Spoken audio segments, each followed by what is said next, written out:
Hi everyone, welcome to పిన్ని channel 146. ఈరోజు easy and tasty chicken curry చేస్తున్నానండి.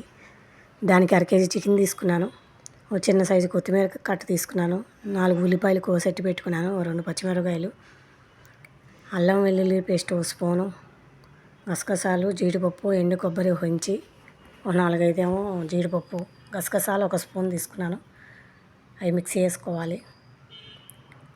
ఇప్పుడు స్టవ్ మీద ప్యాన్ పెట్టుకొని ఒక 4 స్పూన్ల ఆయిల్ వేసుకున్నాను, 4 టేబుల్ స్పూన్ల ఆయిల్ వేసుకున్నాను.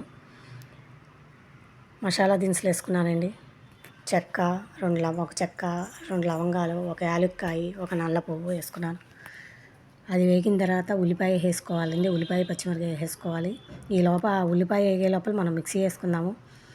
గసగసాలు, ఎండు కొబ్బరి, జీడిపప్పు ముందు మెత్తగా మిక్సీ వేసుకోవాలండి. అప్పుడు కొత్తిమీర తీసుకోవాలి.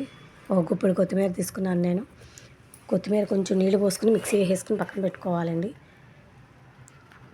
ఈలోగా ఉల్లిపాయ వేగిపోయింది. ఇలా లైట్గా బ్రౌన్ కలర్లోకి వచ్చేటట్టు వేయించుకోవాలండి. అది వేగిన తర్వాత 1 స్పూను అల్లం వెల్లుల్లి పేస్ట్ వేసి పచ్చివాసన పోయేదాకా వేయించుకోవాలి. అది వేగిన తర్వాత చికెన్ వేసుకోవాలండి. చికెన్ వేసుకుని ఒక 2-3 నిమిషాలు తిప్పుకుంటానే ఉండాలండి హైలో పెట్టుకొని. అప్పుడు ముక్క సాఫ్ట్గా వస్తుంది. తిప్పుకున్న తర్వాత ఒక 1/2 స్పూను పసుపు, 1 స్పూనున్నర ఉప్పు వేసుకున్నాను. వేసుకుని బాగా కలుపుకోవాలి. బాగా కలుపుకోవాలండి. బాగా కలుపుకొని మూత పెట్టేసుకోవాలి. మూత పెట్టేసుకుని ఒక 5 నిమిషాలు మగ్గనివ్వాలండి. 5 నిమిషాలు మగ్గిన తర్వాత నీళ్ళు ఊరింది చూసారా, 5 నిమిషాలు మగ్గాలి.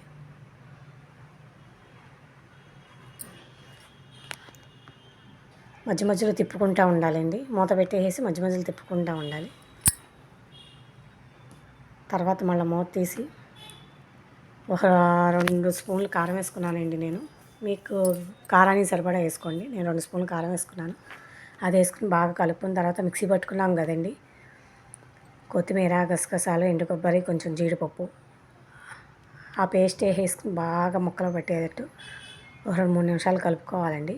కలుపుకున్న తర్వాత నీళ్ళు పోసుకున్నాను నేను. నాకు గ్రేవీకి సరిపడా నేను 1 గ్లాసున్నర పోసుకున్నానండి నీళ్ళు.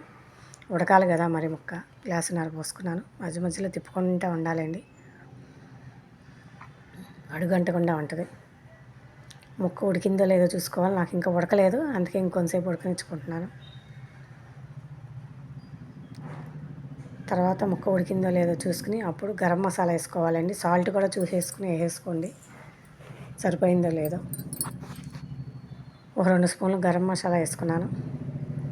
అది కూడా వేసేసి కొంచెం సేపు మగ్గనిచ్చిన తర్వాత కొత్తిమీర వేసుకున్నానండి. గ్రేవీ ఇలా దించుకోవాలండి, ఎందుకంటే తర్వాత చిక్కబడిపోద్ది కదా. ఇలా దించేసుకోవాలి. అంతే, చికెన్ కర్రీ రెడీ అండి. నచ్చితే